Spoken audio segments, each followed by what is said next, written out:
I'm Marco Maccioni. My father and my brothers and I run the Cirque restaurant. One of the stories that we get asked the most is Pasta Primavera, my favorite.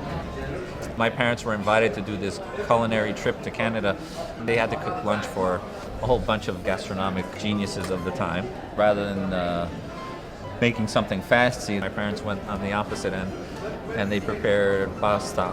It was supposed to be just tomato and basil, but when he woke up, he found himself without any tomatoes to make this tomato and pasta, so he went crazy, started screaming. My mom said, "Kids, go out to play, leave your father alone, he's in one of his moods." So he had to come up with something, and what he came up with is what we call in Italy a frigidaire.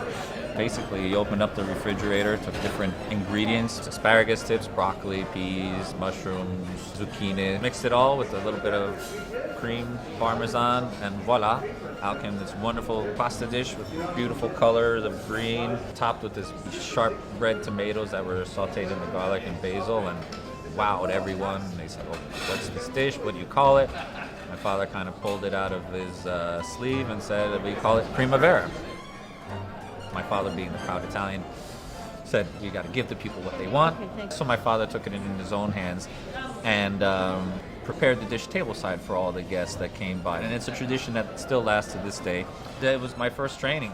When I was 12 years old, Dad enlisted me into the restaurant, told me that if I wanted to earn my milk money, I had to do it the right way. And although I might have splattered left and right and a few peas flying onto the tablecloth, I pulled it off and, they hired me. Here we have it.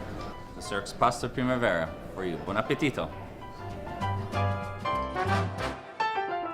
It's a little bit of show at the table, has a little bit of history to it, but most of all, it's damn good.